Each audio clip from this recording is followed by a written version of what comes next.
Duck and Percy enjoy their work at the harbor, pulling and pushing cars full of cargo to and from the quay. But one morning, the engines were exhausted. The harbor was busier than ever.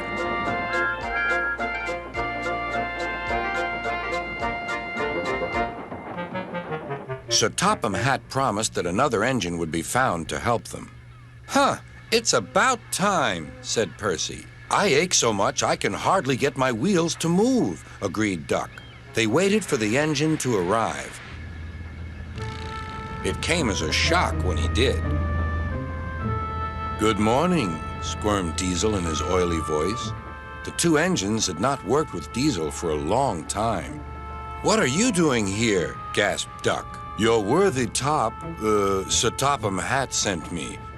I hope you are pleased to see me again. I am to shunt some dreadfully tiresome cars." "Shunt where?" said Percy suspiciously. "Where? Why, from here to there," purred Diesel, "and then again from there to here. Easy, isn't it?" With that, Diesel, as if to make himself quite clear, bumped some cars hard. "Oh!" screamed the cars. "Grrr!" growled Diesel.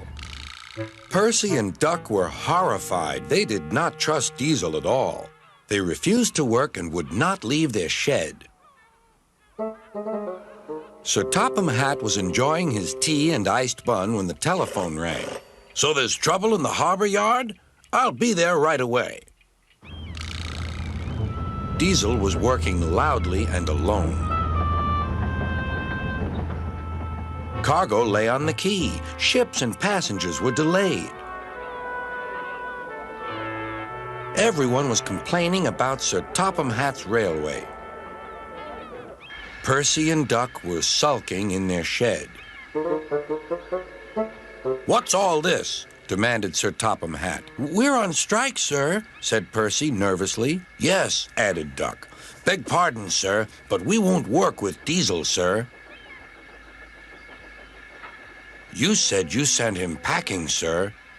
"I have to give Diesel a second chance," replied Sir Topham Hatt. "I'm trying to help you by bringing Diesel here. Now you must help me. He was the only engine available."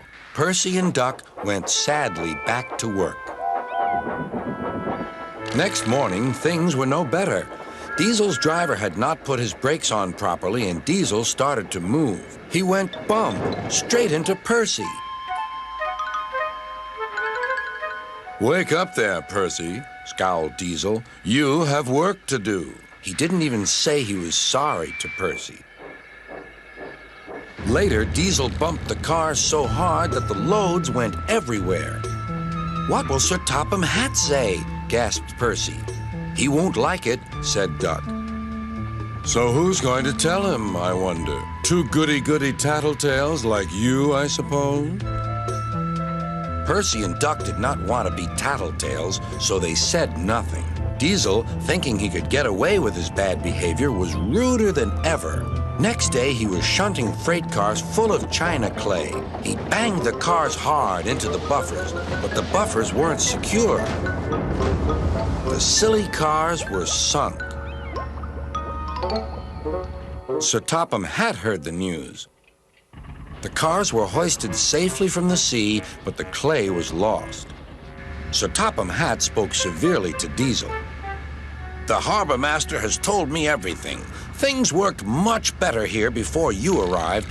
I shall not be inviting you back. Now, Duck and Percy, I hope you won't mind having to handle the work by yourselves again."